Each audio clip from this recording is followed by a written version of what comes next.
समाज में बहुत सारे तलाक, डिवोर्स क्यों होते हैं? इसके पीछे का एक ही रीजन है, एक ही कारण है। क्या कारण है? कारण सिर्फ इतना है कि आपने अपनी बेटी को पत्नी धर्म कभी सिखाया ही नहीं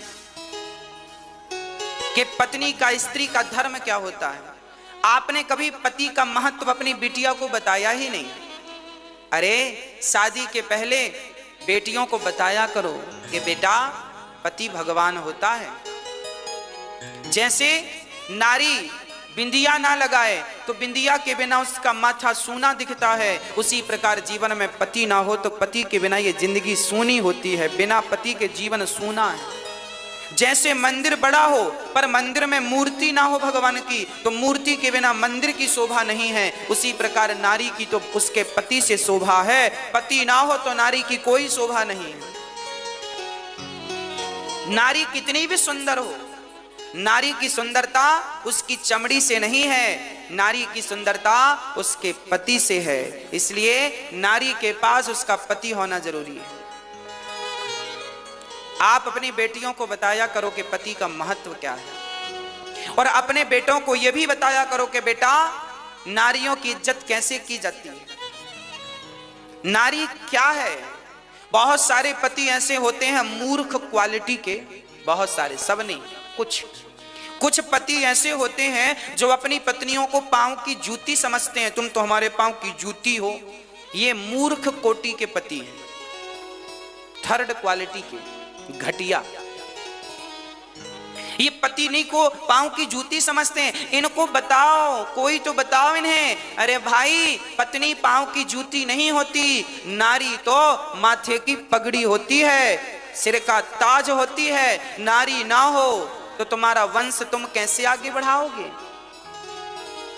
नारी ही तो है जो तुम्हारे बच्चे को अपने पेट में रखकर लालन पालन करती है। पेट उसका फड़ता है, पेट नारी का फाड़ा जाता है और वंश तुम्हारा आगे बढ़ाया जाता है। वो नारी पांव की जूती कैसे हो सकती है जो तुम्हारे बच्चे को पेट में रखती है? इसका मतलब तुम्हारे माँ बाप ने तुम्हें संस्कार नहीं दिया। संस्कारहीन हो जो तुम नारी को पांव की जूती कह रहे हो। पढ़े लिखे नहीं हो तुम, निरक्षर हो। क्योंकि समझदार संस्कारी व्यक्ति कभी भी नारी जात की अवहेलना नहीं कर सकता, नारी का अपमान नहीं कर सकता। अरे जो जानता है मैं मां से ही तो पैदा हुआ हूं, जिस मां के पेट में, जिस नारी के गर्भ में मैं 9 महीने रहा हूं, भला मैं अपनी वाणी से उस नारी का अपमान कैसे कर सकता हूं? और यदि करूंगा तो मेरे जैसा नमक हराम कौन होगा?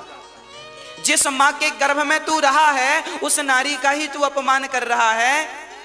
इसका मतलब तो यह हुआ कि तू वो है जिस पत्तल में खाता है उसी में छेद कर देता है। इनको बताओ बाबा नारी का सम्मान करना चाहिए। और मेरी मां, नारियों का सम्मान ना नारियों को भी करना चाहिए। आज समाज में विडंबना यह है कि एक स्त्री ही दूसरी स्त्री का सम्मान नहीं करती। ये बड़ी विडंबना है। फॉर एग्जाम्पल, जैसे सास भी नारी है और बहू भी नारी है, ये दोनों झगड़ा करती हैं।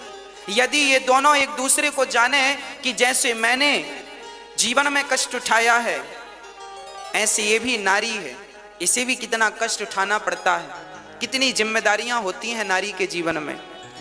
कोई घर में गलती हो जाए तो किसी को डांट पड़े ना पड़े पर नारी को डांट पड़नी ही पड़नी। पति की फैक्ट्री में नुकसान हुआ है पर वो आके पत्नी को ही डांटता है। उसका कोई भी काम कहीं से बिगड़ा है, उसे पड़ोसी ने गाली दी है तो वो अपनी भड़ास पत्नी पे उतारता है। कहने का अर्थ यह हुआ कि नारी जो है सहनशीलता की प्रतिमूर्ति है। इसलिए नारी का दर्द पुरुष समझे ना समझे, कम से कम नारियों को तो नारियों का दर्द समझना चाहिए। कम से कम नारियों को तो नारियों की इज्जत करनी चाहिए। सास को चाहिए कि बहू का सम्मान करे, बहू की इज्जत करे, और बहू को चाहिए कि सास का सम्मान करे, सास की इज्जत करे। हाँ, सम्मान देने से ना सम्मान बढ़ता है मेरी मां। हाँ या ना? सम्मान देने से क्या बढ़ता है? किसान खेत में गेहूं बोता है तो गेहूं बढ़ के आती है, चने बोता है तो 4 महीने में चने बढ़ के आते हैं, व्यापार में पैसा लगाया तो व्यापार से पैसा बढ़ के आता है। अरे समाज की रीति है कि जो दोगे वो बढ़ के मिलेगा, उसी प्रकार ये भी समझो कि सम्मान दोगे तो सम्मान बढ़ के ही मिलेगा, ये भी वापस आता है। इसलिए सम्मान किया करो, हर स्त्री का सम्मान करना चाहिए, हर पुरुष का सम्मान करना चाहिए। हम तो कहते हैं छोटे छोटे बच्चों का भी सम्मान किया करो, आदर किया करो। घर में पोछा लगाने वाली बाई है, उसका भी सम्मान किया करो, वो भी मजबूर है बेचारी जो तुम्हारे घर के बर्तन धुल रही है, तो उसको प्यार से 2 शब्द कह दोगे तो तुम्हारा घटेगा क्या? प्यार से ही तो सम्मान के लिए आरती नहीं उतारना कि सास आरती लेके खड़ी हो जाए, बहू की जय, बहू रानी जय, बहू ना, आरती नहीं उतारना, प्यार के मीठे वचन ही बोल दो, इतना ही सम्मान बहुत है। ये जो वाणी है ना, विधाता ने जिह्वा में हड्डियां नहीं डाली, जिस तरफ मोड़ना चाहो मोड़ लो, इतनी मधुर मधुर भगवान ने बोली दी है आपको, इतना सुंदर मुंह दिया है आपको।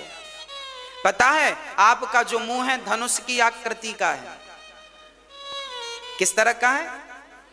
हमारा मुंह जो है, देखो ध्यान से देखना, धनुष की आकृति है, ऊपर का हिस्सा धनुष जैसा है, नीचे उसकी डोर है। हाँ, ये धनुष है, और हमारी जीवा ये बाण है। बाण 2 प्रकार के होते हैं। एक बाण वो होता है जो लोगों को घायल कर देता है, और एक बाण औषधि वाला बाण होता है। भाई चोर की कैंची, चोर की चाकू और डॉक्टर की चाकू एक ही दुकान से खरीदी जाती हैं, पर दोनों अलग अलग काम करती हैं। चोर की चाकू पेट फाड़ने का काम करती है, चोर की चाकू तुम्हें मारने का काम करती है, जबकि डॉक्टर की चाकू तुम्हें बचाने का काम करती है। चाकू दोनों के पास होती है, चाकू चोर भी रखता है, चाकू डॉक्टर भी पेट फाड़ता है ना चाकू से, कैंची से।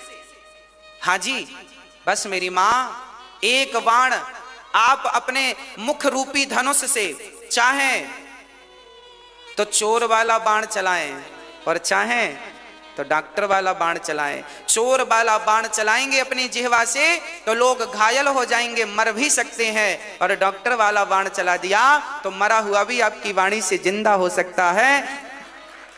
वाणी ऐसी बोलिए मन का आपा खोए, और को शीतल करे आपहु शीतल होए।